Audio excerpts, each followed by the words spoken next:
to a new episode of Triple Threat. My name is Mik Talk, and joining me once again is the great William Mazel. Before we get started, a quick reminder, feel free to drop a question in the comment section below, and we will answer it in our next episode because we want to know what's on your mind, and we want to answer all your questions. Week 1 of the NFL preseason just wrapped up, and we've seen a lot of new faces and new places, and a couple of standouts on my list. In fact, all 4 of my standouts are new faces and new places, all quarterbacks as well. I'll start off with Kirk Cousins, new quarterback for the Minnesota Vikings. He was sharp. He didn't play much, but he was perfect when he played. 4 for 4, 42 yards, and a touchdown. And when he was in Washington, he didn't have the weapons like he did in Minnesota with Dalvin Cook, Adam Thielen, and Stephon Diggs, just to name a few. So he'll only continue to get better in Minnesota, and I think he'll have a great career there and a great free agency choice for Kirk. Secondly is Teddy Bridgewater. He was also very sharp in his debut. 7 for 8, 85 yards, and a touchdown. Teddy Bridgewater is obviously fighting for a starting spot between Josh McCown and Sam Darnold, and I'll get to Sam Darnold in a bit. But if Teddy Bridgewater continues to play like this, and we both said that if he plays well and if he plays to his potential, he could be the starter and he should be the starter. If he plays like this, he'll be the starter going into the season.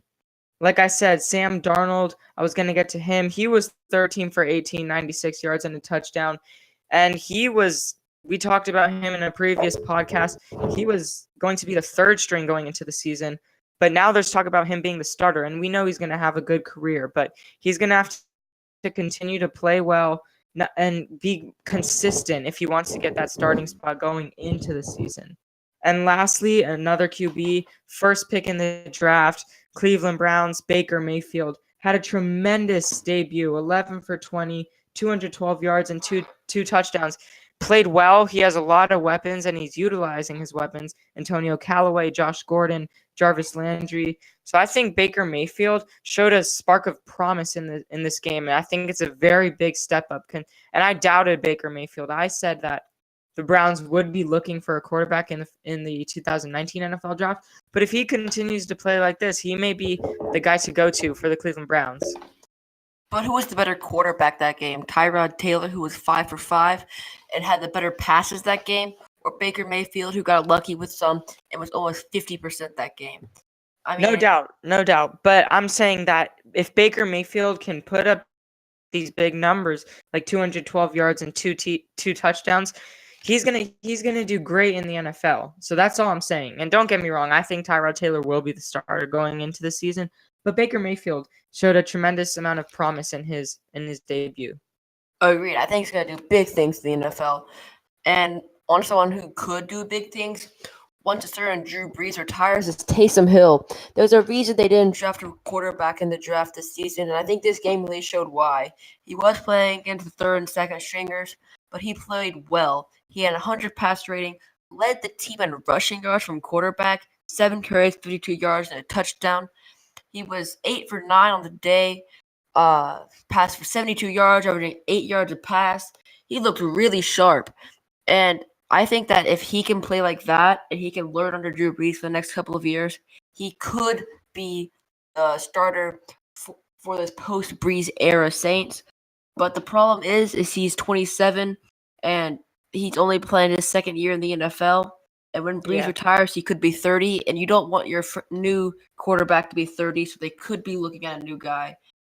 But his receiver that he was throwing to a lot, Quan Smith looked great. 4 receptions, 48 yards on 5 targets, averaging 12 yards a catch. He was making some acrobatic catches all over the field, playing with the first, second, and third stringers.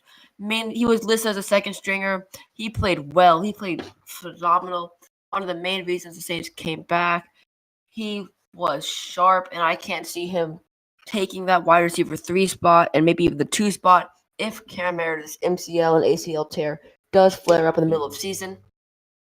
And moving on to a Packers receiver, which Aaron Rodgers called piss poor along with the entire rookie wide receiving core, Marquise Valdes-Scantling looked great. 5 catches for 101 yards with a touchdown with a long of 51. Averaging 20 yards a catch. Obviously, he wasn't getting passes from Aaron Rodgers. Aaron Rodgers needs build up trust with his receivers, and he doesn't trust this receiving core at all.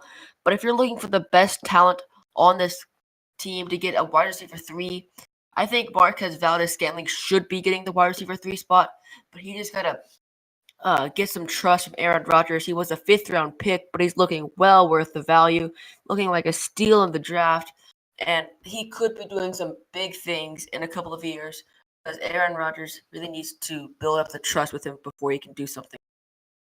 Moving on to my final player, I'm going with the running back, Chris Warren from Oakland. He had 13 attempts for 86 yards, long of 26, so he was being consistently pounding the ball up the field, averaged 6 yards a carry, and a 16-10 win over the Detroit Lions. I thought he played well. Obviously, the story was beast mode Marshawn Lynch's incredible run being taken back. He looked good too in this game, but if we're going to look for a post Marshawn Lynch world, which is very likely as he's getting up there in the age, Chris Warren could take the reins and run with it. He's only 22, looks really promising.